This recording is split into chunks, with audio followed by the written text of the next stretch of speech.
नमस्कार दोस्तों, मैं अमित सोनी आप सभी के बीच एक वीडियो संदेश लेके आया हूं और वो वीडियो संदेश है कोरोना वायरस के ऊपर। एक जागरूकता का संदेश है। उम्मीद करता हूं कि मेरा संदेश सुनकर आप सभी लोगों को जागरूकता होगी, आप सभी लोग मेरी बातों से सहमत होंगे। कोरोना वायरस इस समय पूरी दुनिया में बहुत बड़े महामारी का रूप ले चुका है। चाइना से चलकर 200 से ज़्यादा देशों में आज के डेट में पहुंच चुका है और उसने कहीं ना कहीं से चाइना में एक से शुरुआत की थी, जैसा कि सुनने में आता है चाइना के वुहान सिटी से। और वो वायरस इस समय 1 करोड़ से ज़्यादा की संख्या में पहुंच चुका है और हर दिन वो कई हज़ार की संख्या में बढ़ते जा रहा है। अपने देश में शुरुआती दिनों में 500 के आसपास कोरोना वायरस था, तब लॉकडाउन लगा था और आज के डेट में जब लॉकडाउन हट चुका है तो 5.5 लाख से ज़्यादा के केसेस आ चुके हैं। पहले हम सुनते थे कि बड़े बड़े शहरों में कोरोना वायरस का प्रकोप बहुत तेज़ी से बढ़ रहा है, फिर उससे छोटे शहरों में, छोटे बड़े शहरों में हम सुनते थे, अपने शहर में भी सुनते थे, अपने आसपास तो हमने देखा नहीं था। लेकिन आज के डेट में हम जिनसे भी बात कर रहे हैं, अपने दोस्तों से, अपने रिश्तेदारों से, तो एक चीज़ नया अब अनुभव हो रहा है कि आसपास में भी कोरोना आ चुका है।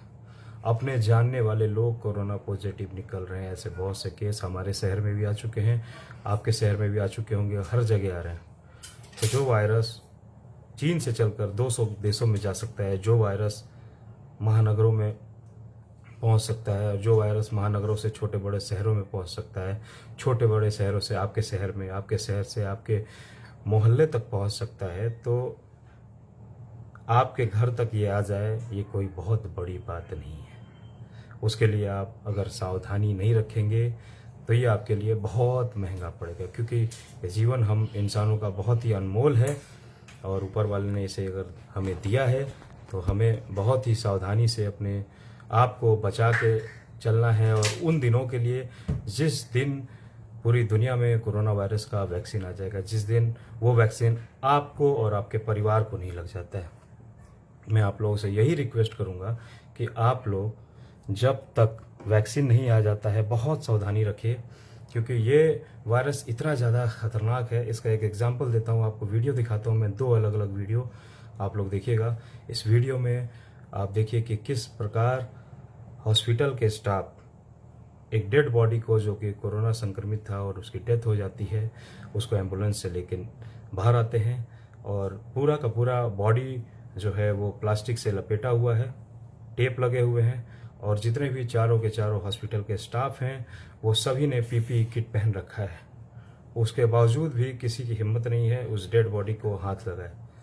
ये वीडियो महाराष्ट्र से आया हुआ है, जहाँ पर एक कोरोना पेशेंट की डेथ हो जाती है और उसे हॉस्पिटल के 4 एम्बुलेंस के कर्मचारी बाहर की तरफ निकालते हैं और आप देख सकते हैं कि पूरा प्लास्टिक से पैक है वो डेड बॉडी और टेप लगा हुआ है। जितने भी हॉस्पिटल के कर्मचारी हैं, स्टाफ हैं, किसी की भी हिम्मत नहीं है उस डेड बॉडी को छूने की। सभी लोग स्ट्रेचर को पकड़कर लेकर जा रहे हैं और उसे अंतिम संस्कार के लिए डेड बॉडी को जलाने ले जाया जा रहा है। और यहाँ पर वो डेड बॉडी जो है सही तरीके से ये लोग नहीं गिरा पाते हैं। आमतौर पर डेड बॉडी को रखा जाता है लकड़ियों पर, उसे सजा के लकड़ियों को उसके ऊपर रखा जाता है, उसके ऊपर से फिर लकड़ी लगाई जाती है, फिर जलाया जाता है, जैसा कि हमारे हिंदू धर्म में है। फिर भी किसी की हिम्मत नहीं है। और एक ये भाई साहब हैं, ये कुछ बांस बल्ली या कोई लकड़ी लेने जा रहे हैं, जिससे ये लाकर उस बॉडी को सही दिशा में सही तरीके से रखेंगे। तो सोचने वाली बात यह है कि जब ऐसे लोग जो कि पूरी तरीके से पैक हैं वो हाथ नहीं लगा रहे हैं, तो हम लोग कितने सुरक्षित हैं, वो भी एक मास्क लगाकर। तो देखा आप लोगों ने कि किस तरीके से 4 एक्सपीरियंस होल्डर लोग जो हॉस्पिटल में दिन रात कोरोना मरीजों को लेके जा रहे हैं, उनके डेड बॉडी को लेके जा रहे हैं अंतिम संस्कार करवाने के लिए। ऐसे लोग जो कि पूरी तरीके से पैक बॉडी है प्लास्टिक से, जो कि खुद भी पीपी किट पहने हुए हैं, उसके बावजूद भी किसी भी डेड बॉडी को नहीं छू रहे हैं। हम अक्सर देखते हैं कि विदेशों में बहुत ही पैनिक स्थिति हो जाती है। वो पैनिक स्थिति होने का एक और वजह ये है कि विदेशों में आप देख लीजिए, इटली हो, अमेरिका हो, इंग्लैंड हो, ब्राज़ील हो, चाइना हो, कहीं पर भी लाशों को जलाया नहीं जाता है। लाशों को हिंदुस्तान में जलाया जाता है, हमारे देश में जलाया जाता है।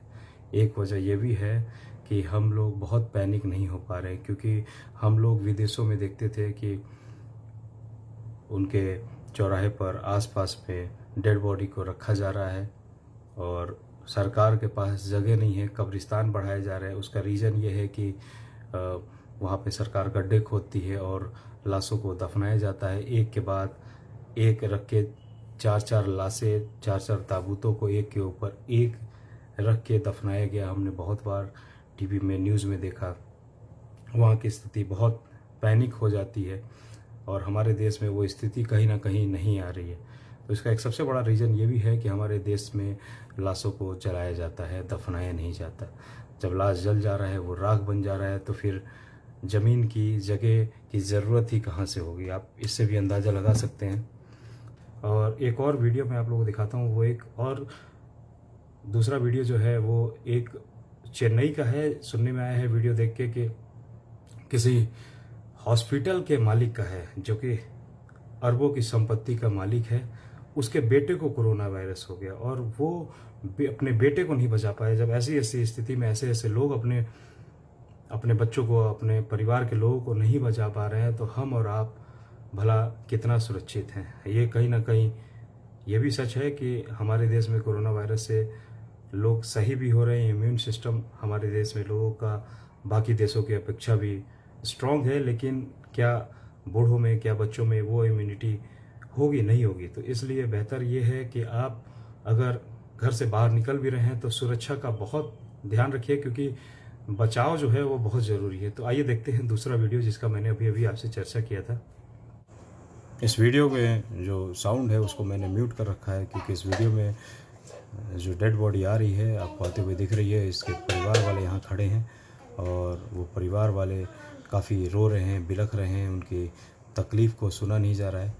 आप वीडियो में देख सकते हैं ये परिवार की जो महिलाएं हैं वो कैसे तड़प रही हैं, वो पास आके डेड बॉडी को छू भी नहीं पा रही।